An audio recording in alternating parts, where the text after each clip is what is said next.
margin impact was across that whole project to the corporate, because the incentives in essence stop right there at that rep. That was a pretty eye-opening kind of story that has continued to influence, I think, how, when I was on the venture side and interacting with startups in this area, what is your business model and how do you bring it to the market? Because in the lighting world, it's very expensive is what it really comes down to. You've got, many times it's getting stepped on, two at best, and many times 3 to 4 times by people in the channel, before you get into the negotiation of it. And so there's a bunch of entrepreneurs that I've come across that, I don't think they fit into a standard venture capital profile, but they're going around and retrofitting parking garages or healthcare facilities. Usually it's a very specific customer base where they've got a good direct relationship with the end customer. They're buying the exact same light fixture as what the customer would get from somebody else that they're competing with in a channel, and providing it for 30% less, and making a lot of margin on that deal for him or her team. And there's some really nice kind of $1 to $5 million kind of companies that will be out there and profitable just by disrupting and leveraging kind of the opportunities associated with this current channel structure. Okay, so let's change gears yet again and talk about the big player who's not here at this panel is China. I think everybody who's involved in energy knows what happened with China with relationship to solar, and how Chinese policies drove down the price of solar. Will that happen again? Vivek, do you have any thoughts about China and solar, and was that going to repeat here in LEDs? I think there's the potential, certainly, and the risk. I mean, so Applied is big in the solar market, and we in any market really suffers from China's kind of, I don't know, what would you call it, competitive spirit or non-competitive spirit, but trying to buy a market, and at some point their metrics are different, right? They want to keep people employed. They want to develop their own energy needs and reduce their energy consumption. So I think it's a risk. I think it's something that policymakers here in the States have to be quite savvy about to try to kind of protect our development. I mean, having said that, I think that we are ahead in terms of quality and our abilities to make high quality bulbs, but there's definitely a risk. I think it's going to be a lot harder for China to repeat what's happened in solar, and for the simple reason that solar is extremely simple to manufacture, and making panels really is a high school physics exercise. And China, on the other end of the spectrum, has done very poorly in semiconductor manufacturing. So if semiconductor manufacturing, things like SMIC and gray semiconductor, which are kind of at best mediocre foundries, is a 10 on a difficulty scale, solar is a 1. I think making LEDs is probably a 5. So there's a difficulty component there that is not just kind of step and repeat of a simple process, and China doesn't have that level of capabilities yet. So we would see it the same way both in our business in phosphor and in the LED side. Just yields alone, I think, will take the difficulty factor will mean it'll be many years to catch up on the yield side for what these guys do down here, or LG. And in the phosphor side, the quality, the color, the things we talked about earlier, the measures of quality, matter a lot, and people, I don't think, are going to be willing to take, for the most part. There's a market that will, substandard quality in lighting products. Yeah, but if China decides they want to buy Osram lighting was up for sale last year, and they decide they want to put in $5 billion and buy a fab that does MOCVD and the whole chain, suddenly they're a big player, and then they can then... Yeah, but I mean... So they would have to bring all the people to work in China, because there's not enough indigenous talent to be able to do that. I think the SMIC is the perfect example. 10 years ago, we're all convinced that or they tried to convince us that SMIC was going to take on TSMC and WIN, and it hasn't happened in this time frame. And I kind of agree that I think there's another data point to that on a smaller scale. There were a lot of LED companies in Taiwan in the early 2000s. There's been a lot of consolidation there, but really not a single company there has emerged to offer any lighting, any products that are high quality that can be used in lighting. There's a lot of LED supply into display markets and so on, but none of them is really considered a top tier player from a lighting perspective. I would say Epistar is considered, and they make a high power, high voltage LED that can compete in the lighting market, but that's probably, I think, the only one. Yeah, so they're under license actually. Of course they are, yeah. That's But they got sued and lost, right?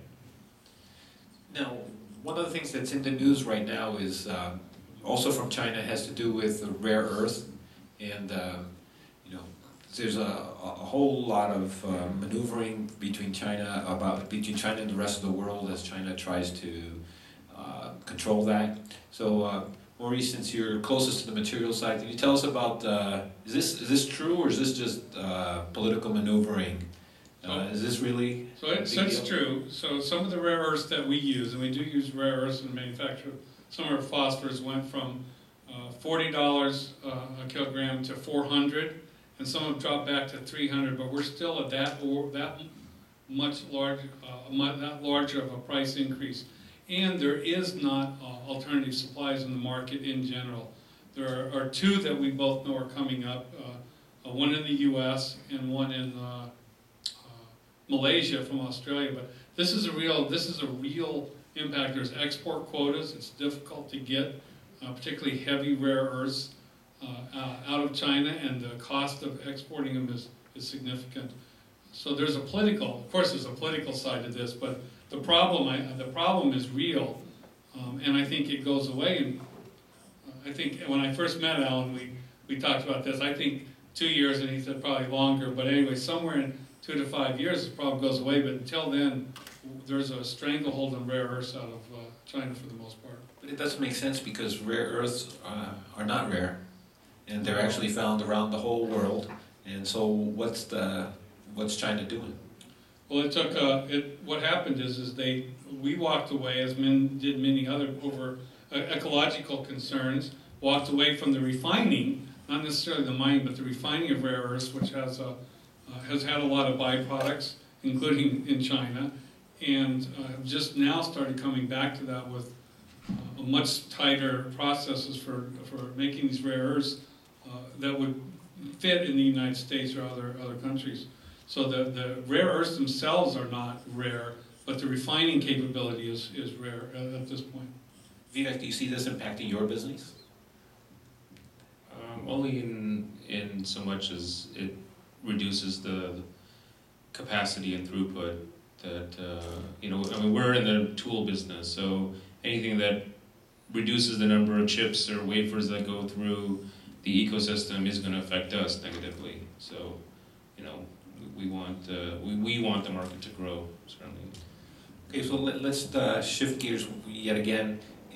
This is the entrepreneurial group, so let's start talking about the future. I mean, we've talked about China, the supply chain, the distribution channels, the big market, but where does lighting go in the next 5 to 10 years? I mean, if you're an entrepreneur out in the audience, you're saying, wow, these are big numbers, but I got to worry about China, I got to worry about production, I've got to do all these things. What's hot? Maybe Alan, maybe you can start us from, what are you excited about? So two major categories. One is the continuing evolution of improving what we've just discussed about. So better materials, better equipment, better packaging.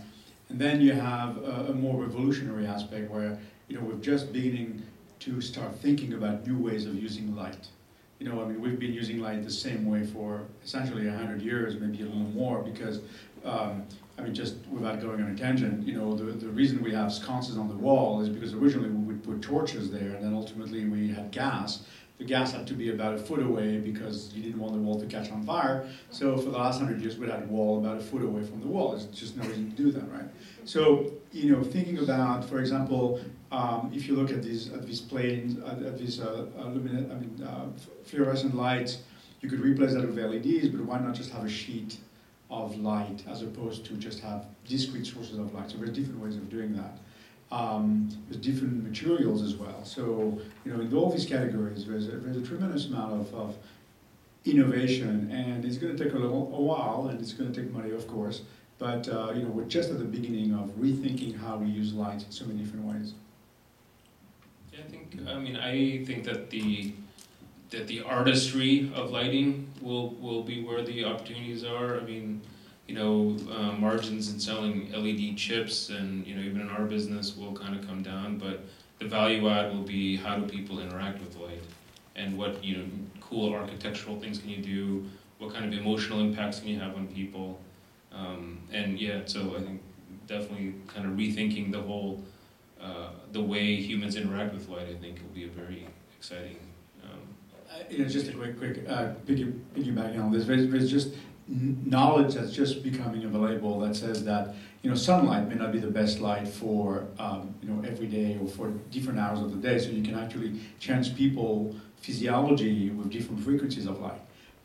So you're going to start thinking about we are used to having ballroom offices like this with as much sunlight as possible, windows that are floor to ceiling, but ideally it may not be the best environment. You may want to have actually a completely closed room where all the windows are not windows to the outside, they're just sources of light that can be, you can actually tailor the frequencies and tune the light.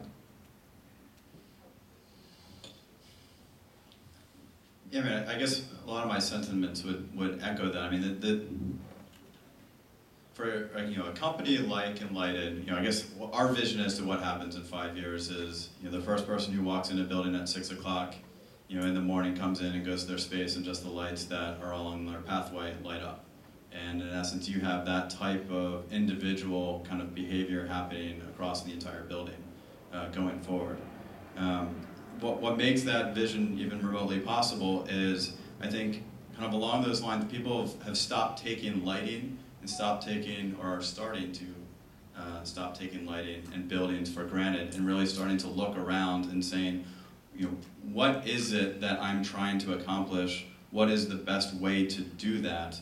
And now that we're have the opportunity to cost effectively collect a lot more information and to sense on a much greater scale, and we've got this cool source technology which can be both discrete, and planar, and controlled at the same time. You now have, significant, greater levels of freedom to make those decisions about how to provide that best service based off of kind of what is that specific application that you're looking at. And so it's much more of this kind of holistic approach. And there's a holistic approach mentality that's happening at the top, and then a bunch of kind of enabling technologies that's happening at the bottom. And now smart entrepreneurs and capital coming in and trying to think about how do they position themselves kind of in light of those changes. So I think it's going to be very different, maybe not 2 years, but 5 to 10 years, I think. We will be smacking ourselves on our head saying, why do we do things that way? Like the sconce lights. Well, with that kind of finishes up the panel part. I know a number of people had questions, so we should start the question and answer portion.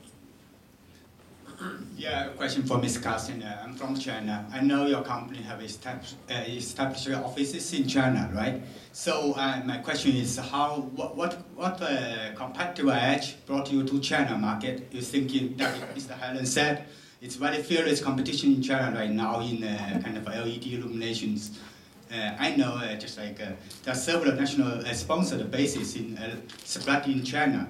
And technology-wise, how do you protect the IP in China too? That's the first question. And second question, just like I know you are a startup and invested by a Bay Area investment firm.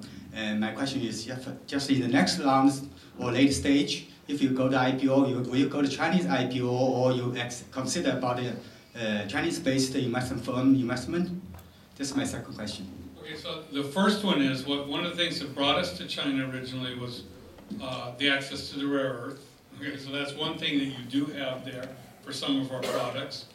and we have good technology and good manufacturing. We worry about the IP and have brought back some of the more advanced products to the U.S. We don't really talk about our plans for the future in terms of that, but I don't know that anybody's ever thought about Chinese IPO, but we're not really focused on that. We are fully financed and just working on making product and making customers happy.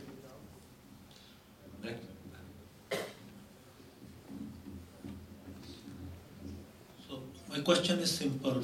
For a 60-watt incandescent lamp versus replacement with an LED lamp, what is the, given the cost of electricity, what is the break-even time after which the LED bulb becomes more cost-effective? So today it's for residential applications, it's between 5 and 7 years. And after that it becomes more cost-effective because it still has a longer life too. Yeah, after that you just essentially you're pocketing money after the first 5 Since 7 I have the microphone, I'd like to ask, since this is an entrepreneurship meeting, so what are the areas where there's a pain point where the big company like GE and Philips are not investing, and there is an opportunity to do some significant breakthrough by entrepreneurs?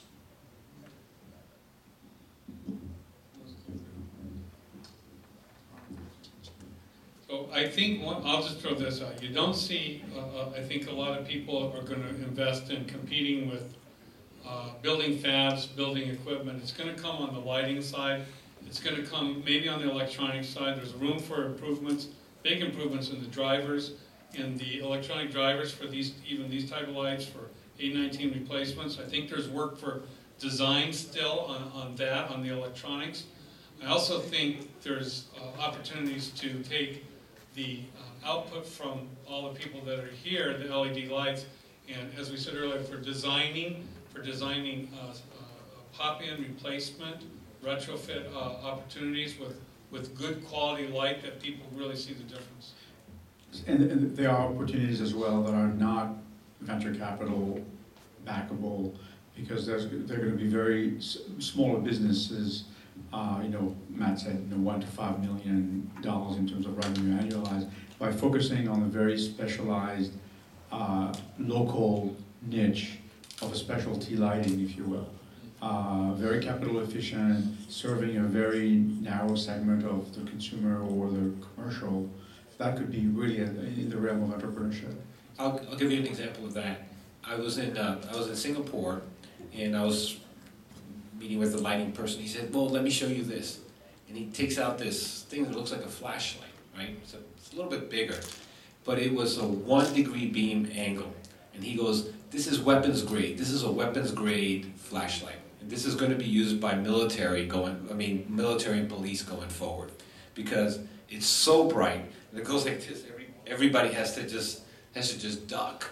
And so, and it was night, and he put the beam on this brick wall, and it was like day on that brick wall. I mean, that's an example. That's kind of an extreme example, but it's a very, very niche market, using light in a way as a control weapon, military grade weapon, which hadn't existed before. But any other questions? How many LEDs in that beam? Did he give you a sense of how many LEDs are pouring? I think that there were only like 4 or 5. It wasn't very many, and it was about this big. I have a very simple question, and maybe a dumb question. My background is computer science. I know about computers and software and semiconductors and all that. And of course, being an entrepreneur, you always look for broad areas of motivating factors, like cost, ease of use, power, performance, and all that. What are the top 3 areas where you see this industry as motivators for future? I think there's cost, and there's quality, and then there's what I describe easy buying decision. Retrofit existing, you being able to use existing fixtures. I would put it in that order. I'd be interested in what you guys think. I think one other element to add to that is, the one good, I guess, different thing about LEDs is digital, right? So you can have connected light, for lack of a better word. I think there's lots of new ways of using light. It could be aesthetics, right? Aesthetics would be important. there's already. I don't quite know why we see Europe being much ahead in terms of aesthetic even uses today. I think aesthetics is one. I think to your question on areas to invest, just new applications that I think traditional companies are less likely to think of, and there's a wide variety of those. There's trials today and pilots around connected homes in terms of, to what you mentioned is people walk in, the lights change, but even in terms of come on and off, but different lighting during the day. There's lots of other applications of that nature that are fairly broad-based and may or may not be discovered by established players. And then the only one I'd add is building codes and kind of general industry trends. So, for example, in California and New York, a bunch of energy efficiency states, they go through and come up with, every 3 years, new codes that have to be met for any time a new permit is pulled. So that can be new construction or any time a new tenant is going into that building. And they keep pushing the envelope on how to achieve that energy intensity in those buildings. And there's the U.S. Green Build Council with the creation of a LEED building, L-E-E-D building. That in new construction, in order to get LEED, there's a certain amount of points that you have to get. Those points are tied to both the design considerations as well as the components that go in it. And it's the fastest growing market in the commercial real estate market, which is bigger than lighting. So there is a fundamental push that's happening on the kind of policy and building code side. And then just briefly on the policy side, I know Alan had brought this up earlier, but maybe you could just give a very brief discussion of what's happening with policies around incandescents and how they're being phased out, as a driver. Sure. So if you look at the entire world, and you can look at country by country, it started in Australia, United States in fact, that's a topic of big debate that Congress is outlawing incandescent bulbs. But every country has realized that because of these numbers that I mentioned in terms of 20-25% electricity consumption, you can avoid putting online a lot of coal plants if you can save energy by not lighting inefficient lights, right? So this is a big pull. It also has resulted into some really what I would call very clever marketing. So the 60-watt light bulb is going to be banned. So guess what? On the shelf you now see 57-watt light bulbs. So you can't find a 60-watt light bulb. You can find plenty of 57-watt light bulbs, right? Same thing with 100 watts. You can't find 100 watts. I think you can find 91 watts. And it's fair because a lot of this infrastructure. You've got 3 big light manufacturers. You've got Philips, Osram, and GE. Massive plants that are churning out these 20 billion units a year, mostly depreciated. That's why they're so cheap. You just don't want to turn the lights off. No, it's a bad pun, but you don't want to turn the fabs off. So this is going to continue, and you also have people hoarding light bulbs, buying warehouses full of light bulbs, and you're going to have a black market for light bulbs. This is inevitable because it is capitalism at work. But over the long period of time, 5, 7 years, 10 years, we're going to see a massive replacement of that. Well, and I'll just put one story to that, and I can't indicate who they are or how large they are because kind of give away who it is. But come July, you cannot buy T12 fluorescent lights, which in essence go in all these 2-foot by 4-foot troffers. There's over 60 million square feet of real estate owned by this customer, and all they have is T12s. And they've got, in their mind, they've got 4 months to figure out a solution as to how to get by it. And so that's an enormous problem for them, an enormous opportunity for a bunch of people that are circling around that customer. But to me, it's how does a company that's large and that's successful put themselves in a situation that's like that is still beyond me, except for watching the snail pace of adoption of energy efficiency.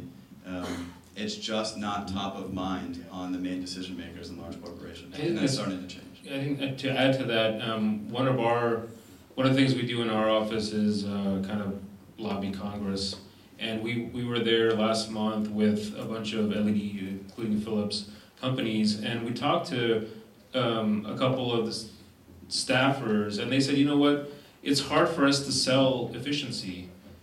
We can more easily sell green power plants or increasing power generation, but we can't do much. I mean, it's just not politically sexy enough for them to put, their weight behind it, which is sad. On the opposite side, I think what Alan mentioned, we actually had a practical case of that where last year, I think the city of San Antonio switched over the entire, or they're in the process of switching over the entire city to LED lights, but Texas avoided building a new power plant because they've, after San Antonio, they're switching 3 other cities completely to LEDs, and it reduces their peak loads. They actually had made a plan to issue bonds for a new coal plant sometime around 2015 or so, which they've now cancelled just because of switching to LEDs. So let me tie what just Vivek said as well, with what Rahul said. Texas did this because if you look at the electrical grid in the United States, Texas is actually an island unto itself. There's only 2 ties to the rest of the electrical grid in the United States. So they were in crisis mode. It was either the choosing of building a new plant with all the resultant consequences, or switching lighting. So, people will do things when they have their back against the wall, mostly. I think also there was a report that came out that 700 terawatt hours per year that are currently being spent on lighting will go down if current projections of LED adoption go down by about 45%. So that will be 50 gigawatt coal power plants that they don't have to do, $1 billion in savings, and 200 million tons of carbon a year that you also reduce. So just so we can use it on EVs. So let's go to the next question. A quick 2-part. First is how significant a market is filling the green gap? And second is how significant a market is real-time wavelength tunability? If you had a single bulb that could do warm white, cool white, controls, et cetera, et cetera. I'll take the second one, but not the first one. The second one, we look at that, but we don't think there's a market for that yet. It's one of those sexy ideas that people float around there, but we don't think yet it's something that anybody's clamoring for, the tunability of color tunability. So I disagree a little with that. I know disagree a lot. It's okay. Yeah, I was going to say, I know customers who are playing with that. They're prototypes. There'll be solutions soon in the market. At least the folks who are playing with it believe there's high potential there. But I think there will be solutions in the market before the end of the year. Significant players. And that's another idea for entrepreneurship. I think there is a market for this. It's going to be a small market, but you can essentially spectrally record a sunset.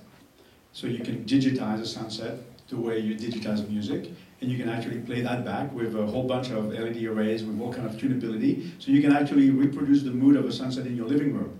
It's going to be very expensive. So there might be 1,000 people that might be willing to pay $10,000 for a system like that. But there's mood lighting in restaurants and hotels and things like that that are just good markets. Next question. 2 questions, actually. First, nobody on the panel really talked about power electronics as being one of the enablers, because what we've seen is that the reliability that so much was talked about, very frequently is limited by the power drivers and thermal management issues that come up. So that's one of the questions. The second thing is, when you talked about what progress was going to happen, I mean, one of the things I've heard is that there's a saturation factor that seems to be cropping up as you keep driving LEDs harder and harder. Can somebody talk about that and say, is that going to be a fundamental limitation in terms of where we can take LED technology? Well, I think I mentioned the driver part of the electronics earlier. I agree with you that there's room for improvement, and that's one of the areas where I mentioned that I think there's work that can and real efficiencies to be gained on the driver and the electronic side. So I agree with that. The other question I'll let somebody else take. I was going to agree with exactly. I think a lot of lighting companies are focused overly on the LED and less so on the electronics.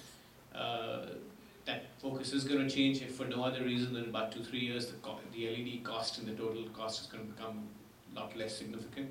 So absolutely, I think there's an opportunity there. Your second?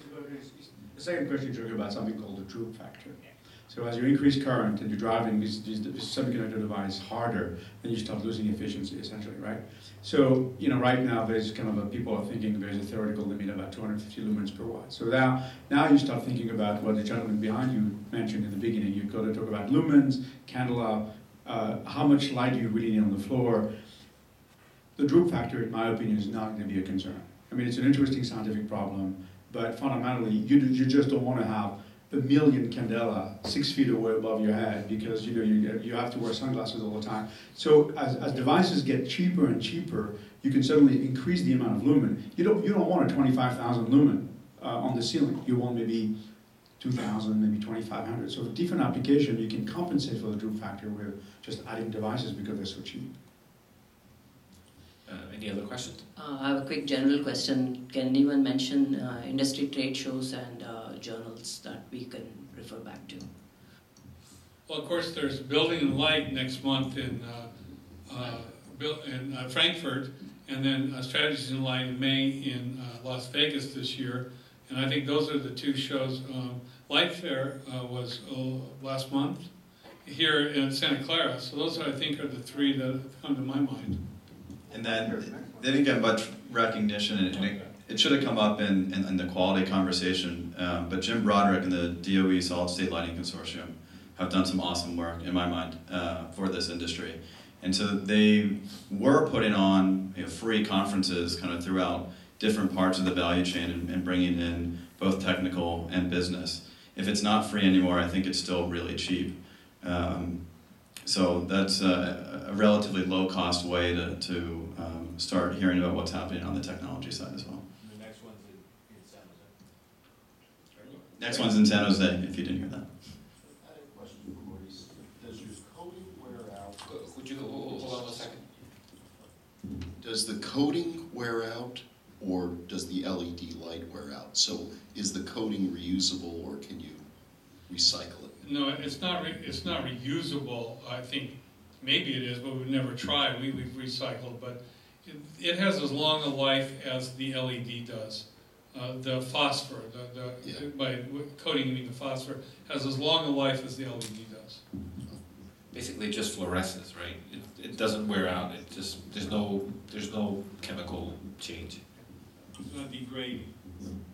A couple of points when you're talking about reducing the wattage into the lights.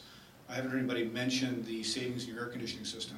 Whereas for every watt you remove, you're taking about 0.4 of a watt of electrical power away from your air conditioning system. So you're getting almost a 1.5 times your reduction, which is huge.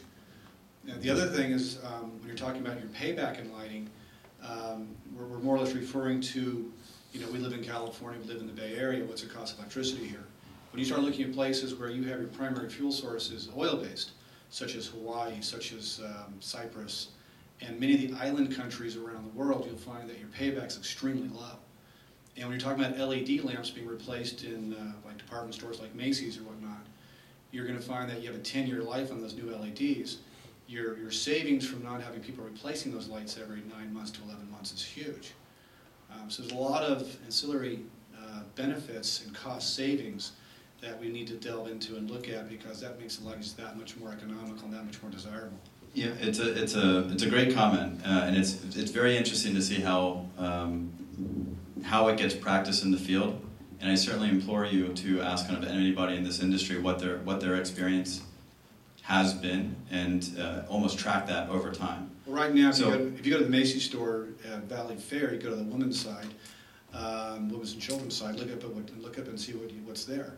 And you're going to see exclusively MSI lighting in part 30s, part 38s throughout the entire store. Macy's has purchased over 500,000 lights. It's on its way to replace all of its spotlights, halogen spotlights with LEDs. And it's purely based on economic savings. Yeah, no, and it's there, but so we include in our ROI when we're selling our solution to a customer an interactive effects to the HVAC system. And in some parts of the country, those savings are real, and in other parts of those countries, it's a negative. If you've got a higher heating load than you have a cooling load, then it's a negative component to the system. So when I was talking about practice, it's certainly there. Some of our customers say include it, and we say, well, you're in upper New England, it's actually a negative, and they say, I don't care, I just need to get past the sniff test of my controller or CFO to deploy this system. And so, by the way, here's all these other line item benefits that your system can provide that you should also include. And who are we to say no to our customer?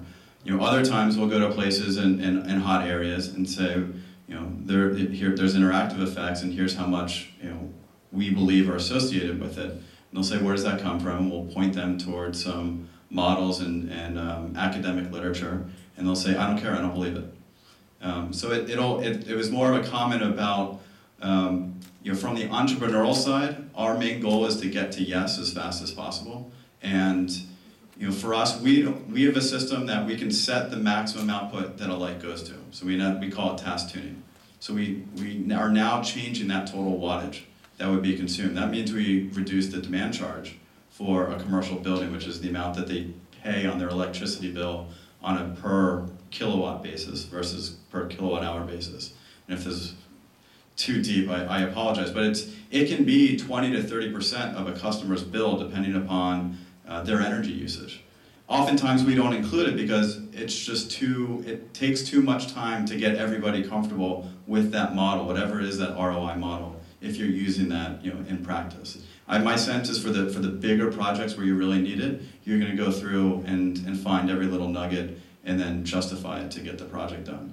As the cost effectiveness of the solution becomes more real, I think you'll see people just say, I want it, and start working with you on getting to a faster yes. What's the cost of your technology? What's the payoff on it, based on, say, California rates? Maybe we can leave that for afterwards, if you guys want to have that offline. But maybe we can take some other questions. Anybody else? How about in the back?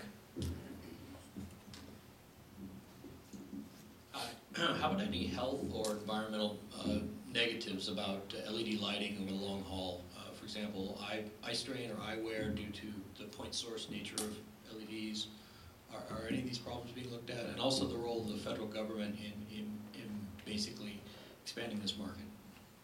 I'll just mention one thing on the point source. One of the reasons, the selling points on a remote phosphor is the distributed nature of the light and eliminating that single bunch spotlight effect and having it distributed and having a more normal effect of lights. And we think that that's one of the things that remote phosphor and some of the optics that go on these bulbs eliminate that.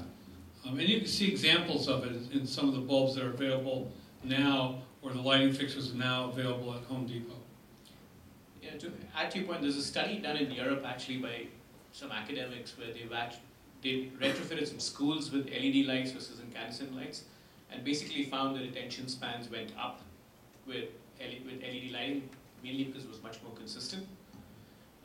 They have some theories that I'm not sure that I buy into on why that's the case in terms of why the attention spans went up, but there's good empirical data to show that people are looking at it. It's actually a positive rather than the other way around. The other benefit is the different color temperatures, right? There's areas where you can use brighter versus dimmer light. There's geographic preferences.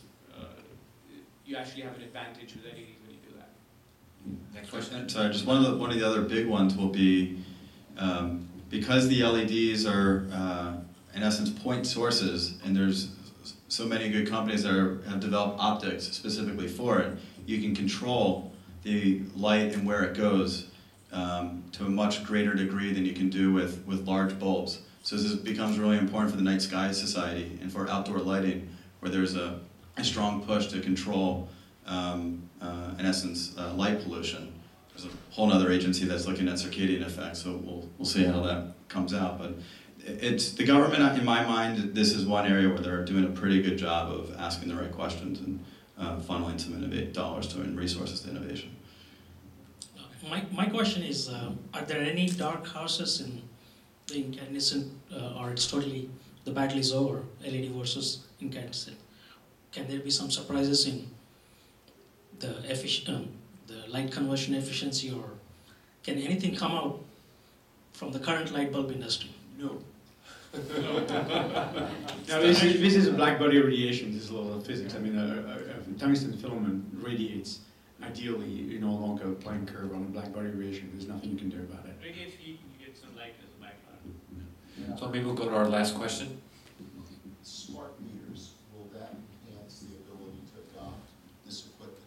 I'm thinking that with smart meters, if you're able to evaluate how much electricity is used per room, so as you migrate over to new devices or LED lighting, you could actually see the exact cost of that room compared to a similar room in the building that has the old technology.